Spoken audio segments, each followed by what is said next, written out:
So my name is Garrett Cotter. I'm a lecturer in the physics department at Oxford University, and I'm an astrophysicist. In particular, I work on high energy astrophysics, and I do a lot of work on the Cherenkov Telescope Array, which is a new telescope for detecting gamma rays from astrophysical objects using telescopes on the ground. Hi, I'm Chloe. I studied physics, maths, chemistry and philosophy and ethics at A-level, and I'm a fourth year master's student studying physics. So my name's Ian Jones. I'm an electronics engineer and CEO of Goonhilly Earth Station Limited.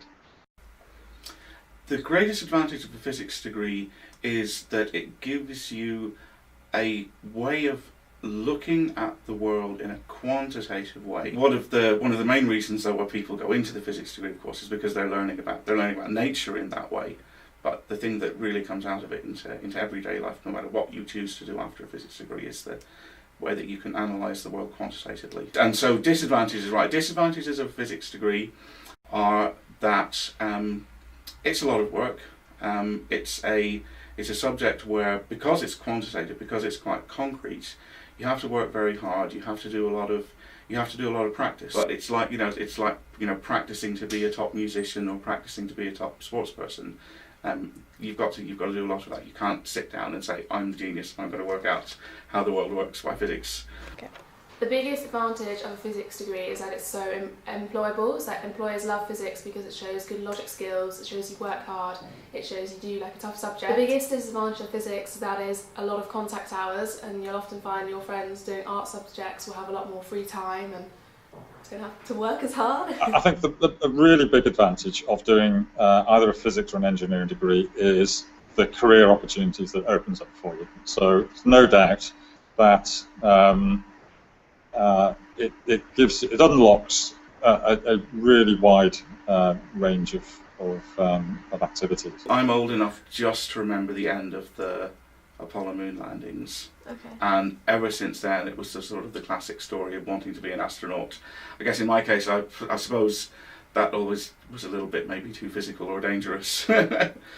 I chose to continue physics on at university because it was something I was good at, it was something I enjoyed, and it's something that's also quite impressive to tell people that you study physics.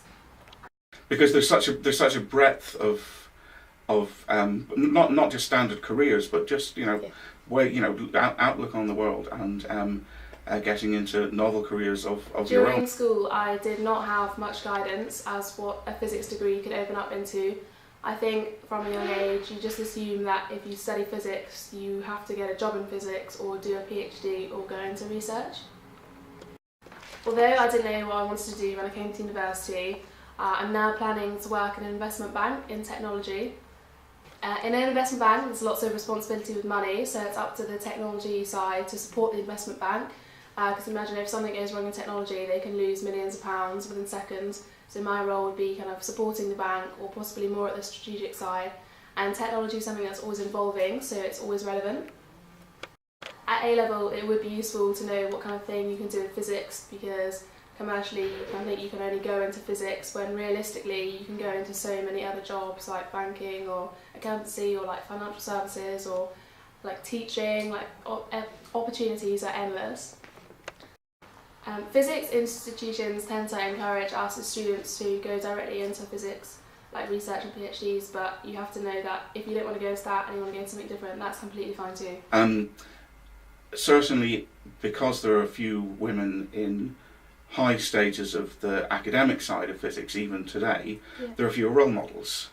And that's something that will take time to achieve, but as we could become more and more active and enthusiastic about that across the whole of the physics community, young people will see that being a physicist is not something that is necessarily desperately associated with being a man or a woman.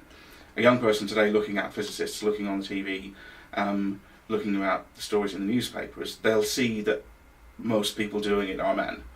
And that inevitably has some psychological consequences.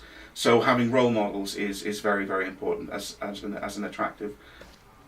I think less girls carry on physics because there's always been this stereotype that it's a masculine subject and that girls can't do it, which is completely not true. I guess to make the gender balance more equal, schools and universities need to run kind of women in physics days and make a real effort to like show women that this is a path that they can take too. If you accept, okay, physics is a bit harder than other subjects, then in many respects that's a really good reason to study it, because anything which, in terms of career terms, which puts people off, means that there's a better chance of if you follow a path which is more difficult, then the masses won't follow that path. So I consider that to be a good thing. At university, physics is much more independent, so it's up to you to learn as opposed to a teacher making you learn. So at university, you're kind of given a lab title and you can do whatever you want with it, as opposed to being given like a book of detailed instructions. My favourite part of my university degree has been the module called Planets and Cosmology, just because it was so interesting and we got to learn about other Earths, and it kind of opens up your mind to things that you just would never realise.